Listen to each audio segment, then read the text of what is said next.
नमस्कार, आप देख रहे हैं सी न्यूज़ भारत और मैं हूं आपके साथ स्वप्निल यादव। तो बड़ी खबरें छत्तीसगढ़ से हैं, जहां छत्तीसगढ़ बुलेटिन में आज हम बात करेंगे बस्तर की, जहां शहीद जवान को नम आंखों से श्रद्धांजलि दी गई। और आगे बात होगी छत्तीसगढ़ की, जहां बागेश्वर बाबा के आगमन को लेकर जिले भर में सनातनियों ने बैठक की है।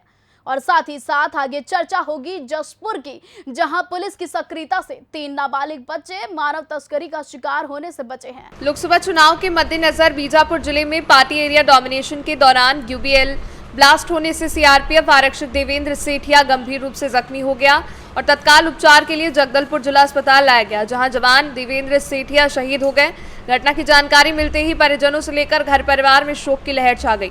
सुबह शनिवार को सीआरपीएफ 80वीं बटालियन जगदलपुर मुख्यालय में शहीद जवान देवेंद्र सेठिया को आईजी बस्तर रेंज और पुलिस अधिकारियों सहित जनप्रतिनिधियों की मौजूदगी में शहीद जवान को गार्ड ऑफ ऑनर दिया गया। वहीं इसके बाद आरक्षक के पार्थिव शरीर को गृहग्राम के लिए रवाना किया गया। जैसे ही आरक्षक देवेंद्र सेठिया का पार्थिव शरीर उनके गृहग्राम धोबीगुड़ा पहुंचा तो पूरे गांव में मातम का माहौल छा गया। देवेंद्र के पार्थिव शरीर को देखकर उनकी मां के आंसू नहीं थम रहे थे और इस भावुक कर देने वाले क्षण को अगुवाई पुलिस के आला अधिकारियों के द्वारा की गई। बस्तर से सी न्यूज़ संवाददाता जस्सू की रिपोर्ट। खबर छत्तीसगढ़ से है। यहाँ एमसीबी जिला के अंतर्गत आने वाले काले हीरे की नगरी चिरमिरी के गोदीपारा स्थित लाल बहादुर शास्त्री मैदान में आगामी 26 अप्रैल को बागेश्वर सरकार कहे जाने वाले आचार्य धीरेन्द्र शास्त्री का आगमन होने जा रहा है। इसको लेकर जिले भर के सनातनियों की एक विशेष बैठक की गई। इस दौरान छत्तीसगढ़ कैबिनेट मंत्री श्याम बिहारी जायसवाल के साथ हजारों की तादाद में लोग मौजूद रहे। आपको बता दें कि हिंदुत्व और हिंदू राष्ट्र की अलग जगाने वाले बागेश्वर धाम के पंडित धीरेन्द्र शास्त्री का आगमन हनुमान जयंती के अवसर पर पहली बार एमसीबी जिले के चिरमिरी में होने जा रहा है। अपने आगमन के दौरान पंडित धीरेन्द्र शास्त्री चिरमिरी के लाल बहादुर शास्त्री मैदान गोदरीपारा में आगामी 26 अप्रैल को एक दिवसीय कथा में शामिल होंगे। वहीं उनके आगमन की तैयारी को लेकर छत्तीसगढ़ शासन के स्वास्थ्य मंत्री श्याम बिहारी जायसवाल के आह्वान पर पूरे जिले भर के सनातन धर्म से संबंधित संगठन व्यापार प्रकोष्ठ के साथ सामाजिक संगठनों की बैठक रखी गई। बैठक में पंडित धीरेन्द्र शास्त्री के आगमन को लेकर पूरी तैयारी और कार्यक्रम को सफल बनाने की रूपरेखा तैयार की गई। आज की बैठक 26 तारीख को बाबा बागेश्वर जी का आचार्य धीरेन्द्र कृष्ण शास्त्री जी का एक दिवसीय हनुमान जयंती के अवसर पर जो प्रवचन होना है, उसके अवसर पर आज व्यवस्थाओं की दृष्टि से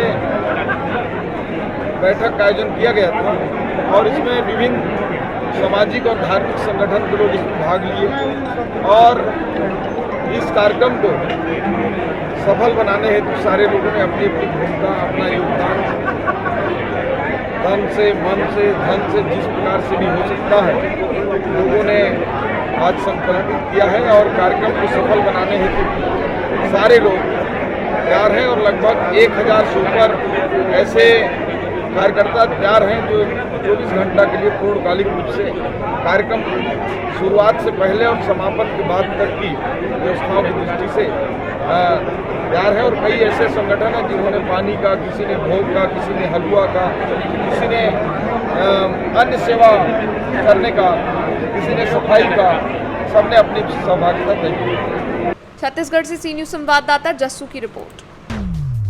खबर जशपुर से है। यहाँ पुलिस ने मानव तस्करी का खुलासा करते हुए सक्रियता से 3 नाबालिग बच्चों को मानव तस्करी का शिकार होने से बचाया है।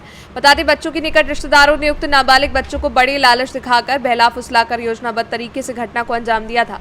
इस प्रकरण में एक आरोपी को गिरफ्तार किया गया है, अन्य फरार आरोपियों की तलाश जारी है। आरोपी के कब्जे से 10,000 रुपए नकदी, स्कूटी वाहन, 1 नग मोबाइल बरामद किया है। आरोपी को गिरफ्तार कर न्यायिक अभिरक्षा में भेजा गया है।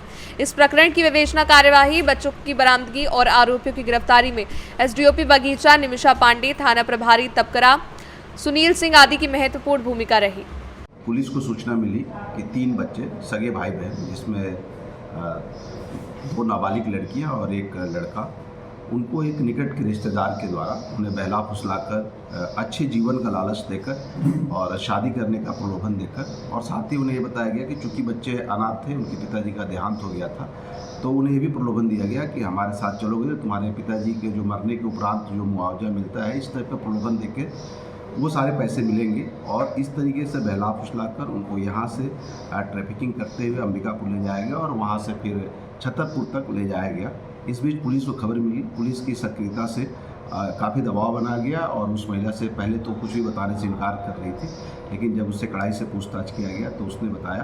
फिर 2 अन्य आरोपी जो इसमें और भी शामिल थे, उनके लिए हमारी टीम रवाना हो गई है। अतिशीघ्र हम उनको भी गिरफ्तार कर लेंगे और इन बच्चों के लिए 1.5 लाख रुपये में इस महिला ने सौदा किया था।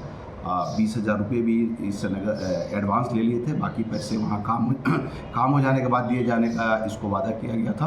और बच्चियों को वहाँ ले जाकर शादी वगैरह के लिए वहाँ पे किसी लड़के को भी दिखाना चालू कर दिए थे। इस तरीके से समय रहते हुए पुलिस को सूचना मिली और सक्रियता से पुलिस ने इसमें काम करके आरोपियों को गिरफ्तार कर लिया। बचे हुए आरोपियों को हम बहुत जल्द गिरफ्तार कर लेंगे। जशपुर से सी न्यूज संवाददाता रोहित यादव की रिपोर्ट। छत्तीसगढ़ में भाजपा आक्रामक चुनावी अभियान के लिए कमर कस रही है। भाजपा के स्टार प्रचारक नेता योगी आदित्यनाथ रविवार 21 अप्रैल को कोरबा आगमन हो रहा है। सीएम योगी कोरबा पूर्व के सीएसईबी फुटबॉल मैदान में आमसभा को संबोधित करेंगे और भाजपा प्रत्याशी सरोज पांडे के लिए वोट करने के लिए अपील करेंगे। सीएम योगी आदित्यनाथ के दौरे को लेकर व्यवस्थाएं चाक चौबंद की जा रही हैं। कोरबा छत्तीसगढ़ से सी न्यूज संवाददाता जितेंद्र की रिपोर्ट। खबर रायगढ़ से है। यहाँ कुड़ेकेला धर्मजयगढ़ वन मंडल क्षेत्र अंतर्गत हाथियों से नुकसान का सिलसिला जारी है। शनिवार को हाथी के हमले से ग्रामीण की मौत की घटना सामने आई है। वन मंडल के छाल रेंज अंतर्गत आने वाले खर्रा गांव का मामला है। मामले में धर्मजयगढ़ उप वन मंडल अधिकारी बाल गोविंद साहू द्वारा मृतक के आश्रितों को तत्कालिक सहायता राशि उपलब्ध कराई गई। मामले के बारे में मिली जानकारी के मुताबिक शनिवार सुबह खर्रा निवासी जनकाराम पिता बहादुर उम्र 72 वर्ष महुआ बीनने जंगल की ओर गया था। इस दौरान वहां मौजूद एक हाथी से उसका सामना हो गया। इसके बाद हाथी ने बुजुर्ग पर हमला बोल दिया। इस घटना में वृद्ध की मौके पर ही मौत हो गई। कुछ देर बाद जंगल जा रहे ग्रामीण का शव देखकर इसकी जानकारी वन विभाग को दी। मामले की सूचना पर अधिकारी तत्काल घटनास्थल पर पहुंचे और विभागीय जानकारी के अनुसार वन मंडल क्षेत्र अंतर्गत वर्तमान समय में कुल 106 हाथी विचरण कर रहे हैं। धर्मजयगढ़ रेंज अंतर्गत चैनपुर, क्रोंधा और पोटिया इलाके में 22, 10 और 12 के दल में कुल 44 हाथी, कापू रेंज के अंतर्गत विभिन्न क्षेत्रों में 44, छाल वन परिक्षेत्र में कुल 17 और बोरो रेंज में 1 हाथी विचरण कर रहे हैं। वहीं बड़ी संख्या में हाथियों की मौजूदगी से प्रभावित इलाकों में सुरक्षा को लेकर सभी विभागीय उपाय अपनाए जा रहे हैं। रायगढ़ से सी न्यूज संवाददाता जस्सू की रिपोर्ट। बलरामपुर जिले के शंकरगढ़ विकासखंड के कोटलू ग्राम पंचायत में पीडीएस संचालक के द्वारा ग्रामीणों के राशन में घपला करने का मामला सामने आया है। ग्रामीणों को पिछले 3 महीनों से राशन नहीं दिया गया है और इससे ग्रामीण इन दिनों समस्याओं के दौर से गुजर रहे हैं। ग्रामीण राशन के लेने के लिए पीडीएस दुकान पहुंचते हैं, लेकिन सुबह से शाम हो जाती है और राशन नहीं मिलता है। इस मामले में ग्रामीणों ने क्या कुछ बताया है, साथ ही साथ अनुविभागीय अधिकारी कुसमी करुण डहरिया का क्या कुछ कहना है, आइए सुनवाते हैं। क्या समस्या है? मुख चाउरे निखे भेटाता आवन बैठ के चल दम से नहीं। कई महीना? 3 महीना से निखे भेटे। का बोले थे? चाउरे निखे देव बैठ के सांझ कर दे तकर जा घर थे। हाँ का करूँ तो दिक्कत हाँ कीन के खाम पर एकदम जून सस्ता नहीं जीना चला तुम की का देना और का करे का हम लोग को चावल 20 किलो मिला है ये माह का। आदमी को 2 माह का दिया और इतना पब्लिक को 1 माह का भी नहीं दिया है। हमको चावल अपना हक लिए हम लड़ रहे हैं। 20 है आपको चावल?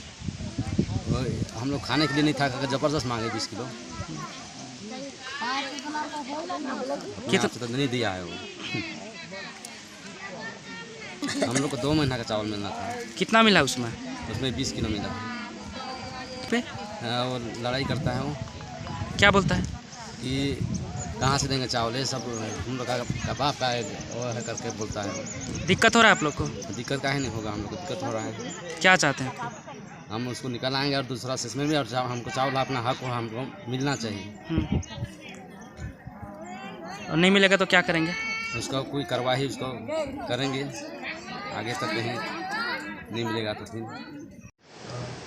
इसकी जानकारी मुझे आपके माध्यम से प्राप्त हुई है और कलेक्टर महोदय के निर्देशानुसार सभी राशन दुकानों का सत्यापन किया जा रहा है और जो आपके द्वारा शिकायत की गई है उसका परीक्षण कराएंगे और यदि जो है कि उसमें जो है कोई भी कर्मचारी या पीडीएस संचालक जो है अगर दोषी पाया जाता है तो उसमें नियमानुसार जो है कार्रवाई की जाएगी। अभी तक ऐसा किसी भी ग्रामीण जन के द्वारा मेरे पास ऐसी शिकायत नहीं आई है या किसी ग्रामीण ने हमारे खाद्य विभाग के पास भी ऐसी शिकायत नहीं की है कि उनको राशन प्राप्त नहीं हो रहा है। तो इस विषय पर तो जांच होने के बाद ही कुछ कहना उचित होगा। सही पाई जाती है तो कड़ी जो है अनुशासनात्मक और दंडात्मक कार्रवाई भी की जाएगी। बलरामपुर से सी न्यूज़ संवाददाता जस्सू की रिपोर्ट। फिलहाल खबरों का सिलसिला लगातार जारी रहेगा। देश और दुनिया की तमाम बड़ी और अहम खबरों के लिए आप देखते रहें सी न्यूज़ भारत।